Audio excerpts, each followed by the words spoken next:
पद्मावती, कनक श्रृंगा, स्वर्ण श्रृंगा, प्रतिकल्पा, कुमुदवती और अमरावती के नाम से पुकारा गया। उज्जैन जो मनुष्य को मोक्ष प्रदान करने वाली 7 नगरियों में से एक है। उज्जैन जहां 84 महादेव का आशीर्वाद प्राप्त है। उज्जैन जिस पर सदा ही कृपा रहती है महाकाल की। यहाँ सतत क्षिप्रा नदी की निर्मल धारा बहती है। डमरू के नाद से जीवन को ऊर्जा मिलती है। घंटियों की झंकार मन को आनंदित करती है।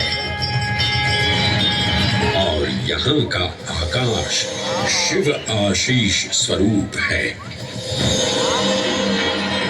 श्मशान ऊषर क्षेत्र पीठम तु मनमेव च पंचकत्र न लभ्यते महाकाल पुरद्दते।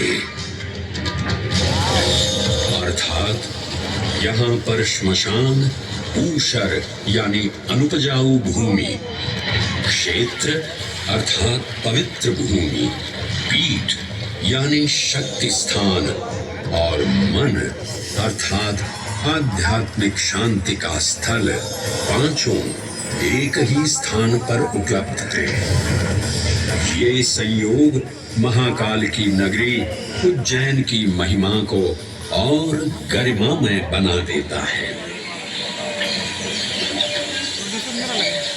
उज्जैन के इस अलौकिक स्वरूप से प्रभावित हो महाकवि कालिदास अपने काव्य मेघदूत में लिखते हैं, हे जलधर, यदि महाकाल के मंदिर में समय से पहले तुम पहुंच जाओ तो तब तक वहां ठहर जाना जब तक सूर्य आंख से ओझल न हो जाए।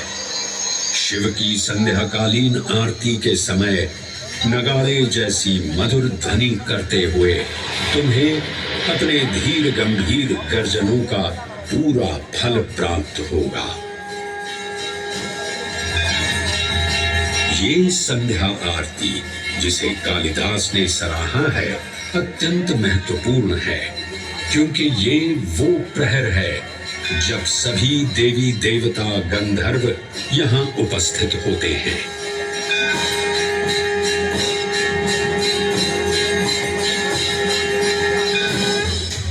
उज्जैन की महिमा अद्वितीय है। सतयुग, त्रेता युग, द्वापर युग और कलयुग, हर युग में इसका अप्रतिम महत्व रहा है। इस काल यात्रा में सबसे पहले आपको सतयुग के उस कालखंड में ले चलता हूं जहां देव और दानव एकत्रित हैं समुद्र मंथन करने के लिए। मन की आंखों से कल्पना कीजिए, भगवान विष्णु ने कुर्म का रूप ले मंदरांचल पर्वत को अपनी पीठ पर उठा रखा है। सागर से विकराल लहरें उठ रही हैं, मेघ भयानक गर्जना कर रहे हैं।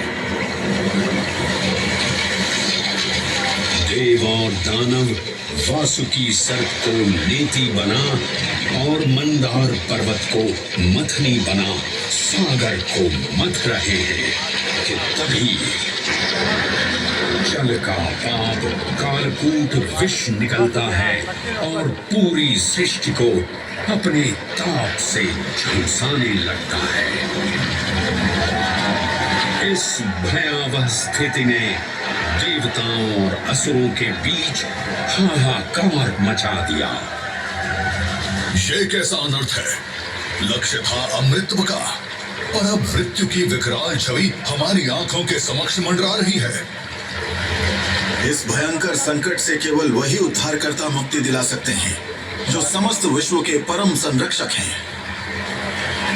तभी सब महादेव की शरण में जाते हैं और पुकार लगाते हैं, ओम नमो भगवते रुद्राय। और फिर तुष्टा महादेव भक्तों की गुहार सुनते हैं, कैलाश से उतरते हैं, विष को अपनी अंजुलि में भर अपने कंठ में धारण करते हैं।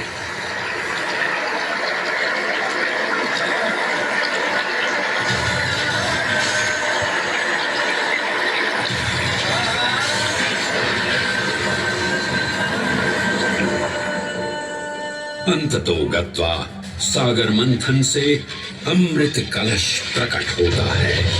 जैसे ही अमृत प्रकट हुआ, दानवों ने इसे केवल अपने आधिपत्य में लेने की आकांक्षा प्रकट की और संघर्ष छिड़ गया।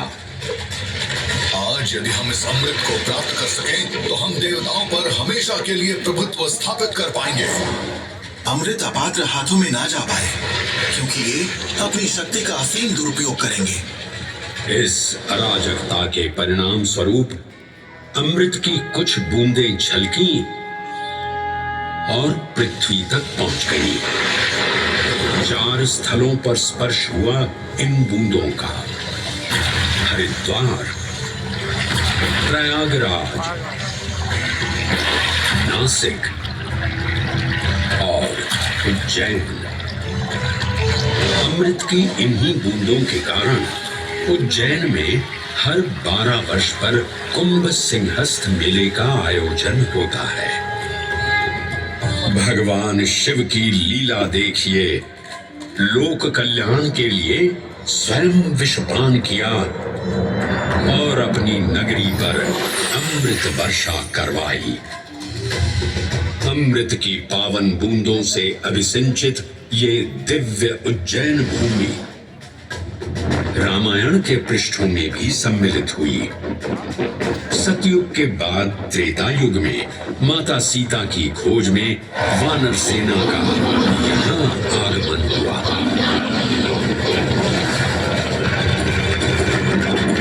समय की इस यात्रा के माध्यम से अब प्रवेश करते हैं वाल्मीकि रामायण के किष्किंधा कांड में। जब वानर राजा सुग्रीव अपने यूथपतियों से सभी प्रमुख स्थानों पर जाने के लिए कहते हैं और उन्हें अवंती नगर यानी उज्जैन जाने का आदेश भी देते हैं।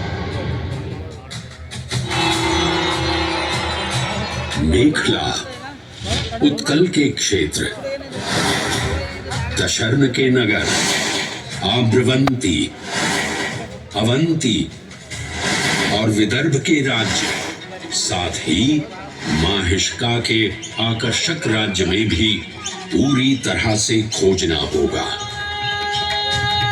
एक युग भगवान विष्णु के राम अवतार से संपृक्त और अगला युग उन्हीं के एक और दिव्य अवतार से समरस होना, ये अद्वितीय संगम केवल उज्जैन में ही संभव था।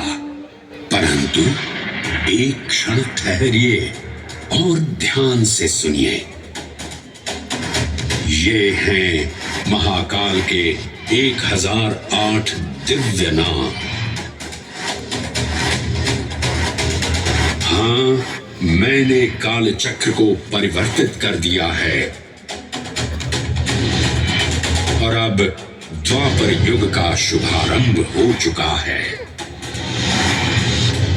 विस्मय पूर्ण हो जाएंगे ये जानकर कि महाकाल के इन नामों को स्वयं भगवान श्री कृष्ण ने रचकर पिरोया था। महाकाल सहस्रनामावली की ये अद्भुत रचना उस समय की है जब योगेश्वर कृष्ण, उनके मित्र सुदामा और शेषावतार बलराम ने अवंती नगरी में स्थित सांदीपनी ऋषि के आश्रम में वेदांत दर्शन और शस्त्र विद्या की शिक्षा ग्रहण की थी। कहते हैं कि भगवान श्री कृष्ण को अवंती ने ऐसा मंत्रमुग्ध कर दिया कि यहाँ 64 दिनों तक रुककर उन्होंने 64 विद्याएं और 14 कलाओं का ज्ञान लिया। उज्जैन का संबंध महाभारत से भी जुड़ा हुआ है। इस महान महाकाव्य के वन पर्व में उल्लेख किया गया है कि महाकालेश्वर मंदिर में स्थित कोटि तीर्थ जल का स्पर्श मात्र करने से अश्वमेध यज्ञ के समान फल प्राप्त होता था।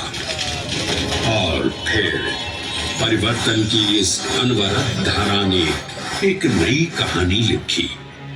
उज्जैन में उदय हुआ मौर्य वंश का।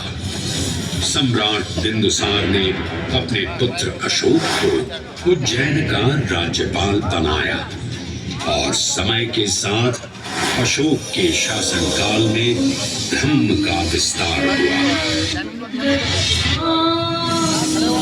मौर्य वंश के पश्चात विभिन्न राजवंशों, सम्राटों और नरेशों ने उज्जैन की सेवा की। उनमें से प्रमुख मालवागण और फिर गुप्त वंश ने यहाँ राज कर इसके वैभव में वृद्धि की। उज्जैन ने अपने भव्य तेज से जहाँ महात्माओं और शासकों को आकर्षित किया, वहीं इस नगर पर आतताइयों की दृष्टि भी पड़ी।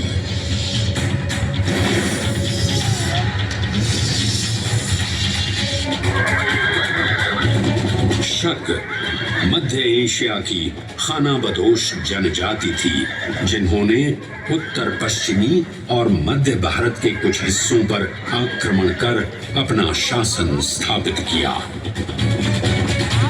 ईसा पूर्व प्रथम शताब्दी में जब भारत शकों के अत्याचार से त्रस्त था, तब उन शकों ने उज्जैन पर भी कब्जा कर लिया और फिर उज्जैन में उदय हुआ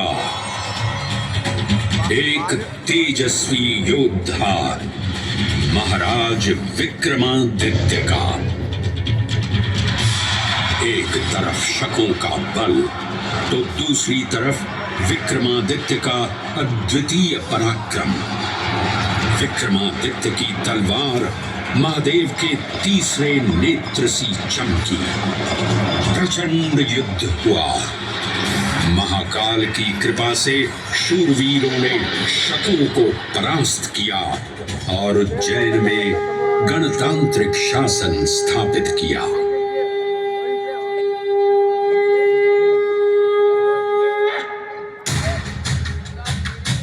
इन्हीं महाबली विक्रमादित्य की राज्यसभा महाकाल मंदिर में ही प्रतिष्ठापित थी।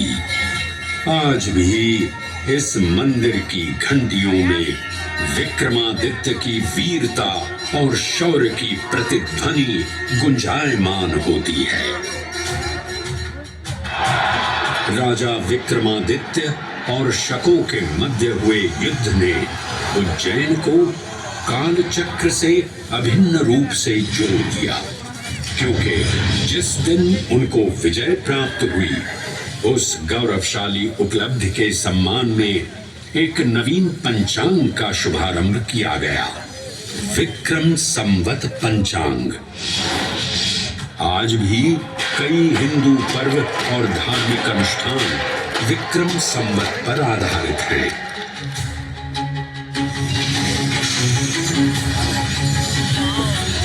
पृथ्वी की भौगोलिक कर्क रेखा इस पावन उज्जैन भूमि से होकर गुजरती है।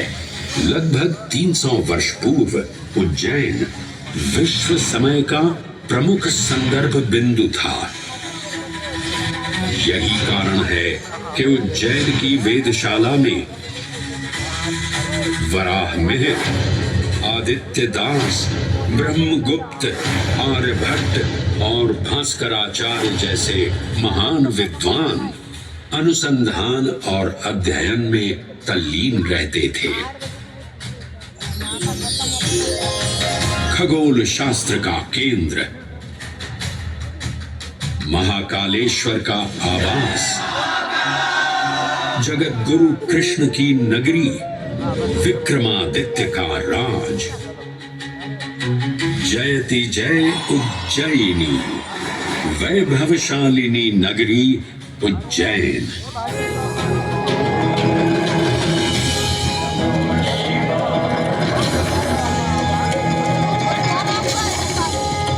श्वासों को शिव मंत्र से अलंकृत कर, मन को भाव की गंगा से निर्मल कर, जो भी उज्जैन में महादेव की शरण लेता है, उसका कल्याण होना निश्चित है। आज सुनी सबने गाथा महाकाल की, दर्शन जिनके दुर्लभ हैं, नमन करे जिन्हें काल भी, चरण में जिनके है बसा। ये समस्त संसार कभी नहीं देखा होगा धरती पर ऐसा चमत्कार।